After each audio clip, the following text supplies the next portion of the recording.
শরৎকালের সবথেকে সুন্দরতম জায়গা হচ্ছে এই কাশবন। কাশফুলের ছোঁয়া পেতে কার না ভালো লাগে। পাশে ছিল প্রিয় মানুষ, আর এরকম সুন্দর একটা ওয়েদার পাবো এটা ছিল অকল্পনীয়। আসসালামু আলাইকুম ইব্রান, কি অবস্থা সকলের? আশা করি সবাই ভালো আছেন। অনেকদিন ধরে সুমাইয়া আমাকে রিকোয়েস্ট করতেছে ওকে নিয়ে কাশবনে ঘুরতে যাওয়ার জন্য। তাই আর কি করার, আজকে বিকেলবেলা সুমাইয়াকে নিয়ে কাশবনে ঘুরতে যাওয়ার জন্য বের হয়ে পড়লাম। যাওয়ার পথে আমার one of the most favourite এই বোটটাও পেয়ে গেলাম। এখানে ছোলা বোটের সাথে আলু প্লাস হচ্ছে মুরগির মাংস ছিল। সবগুলো মাখিয়ে খেতে কি যে মজা লাগে, এটা যে খাইছে একবার সে জানে। এই মামা আগে ঝালমুড়ি বিক্রি করতো, কিন্তু এখন সে নতুন বিজনেস এটা স্টার্ট করছে। আমি একা একা খাইতেছি, ভাবলাম যে সুমাইয়াকে একটু খাওয়াই। দেন আমরা খাওয়া দাওয়া শেষ করে বের হয়ে পড়লাম কাশবনের উদ্দেশ্যে। কোথায় কাশবন পাওয়া যায় এবং কোন জায়গাটাতে গেলে বেস্ট হবে সেই জায়গাটাই আমরা ঘুরে ফিরে বের করতেছিলাম। আর অলওয়েজ সব সময়ের মতো আমাদের সাথে আমাদের সাইফান বাবাও কিন্তু ছিল। সুমাইয়া আজকে খুবই এক্সাইটেড ছিল, কারণ বিয়ের পর এই ফার্স্ট টাইম আজকে তাকে নিয়ে কাশবনে ঘুরতে আসলাম। এত জায়গায় তাকে ঘুরিয়ে আনলাম,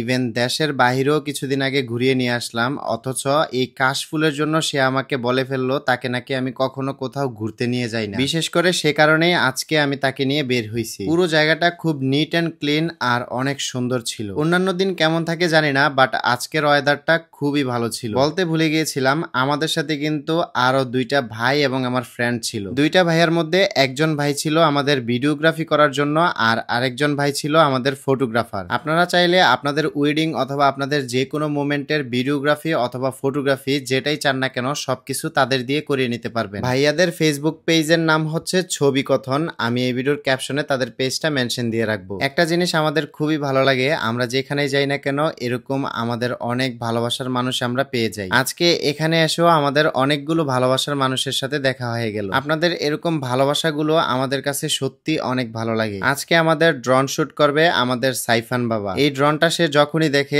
তখনই সে চালানোর জন্য অনেক পাগল হয়ে যায়। সন্ধ্যা হওয়ার আগ মুহূর্তেই আমরা এখানে ভিডিওগ্রাফি আর ফটোগ্রাফি শুরু করে দিলাম। তারা মজার ছলে ছলে অনেক সুন্দর করে আমাদেরকে প্রত্যেকটা স্টাইল দেখিয়ে দিচ্ছিল। তবে বিশ্বাস করেন, আমি যদি জানতাম এত সুন্দর একটা ওয়েদার পাবো আমি অনেক আগেই এখানে চলে আসতাম। কাশফুল দেখতে এমনিতেই সুন্দর, তারপরও এই জায়গাটা অনেক বড়সড় আর খোলামেলা হওয়ার কারণে কাশফুলগুলো দেখতে আরো বেশি সুন্দর লাগতেছে। অনেক আগ থেকে আমার একটা এরকম স্বপ্ন ছিল যে আমার প্রিয় মানুষটাকে নিয়ে এরকম সুন্দর জায়গাগুলোতে বিশেষ করে কাশবনে ঘুরতে আসবো। অনেকেই ভাবতে পারে এটা আবার কেমন স্বপ্ন।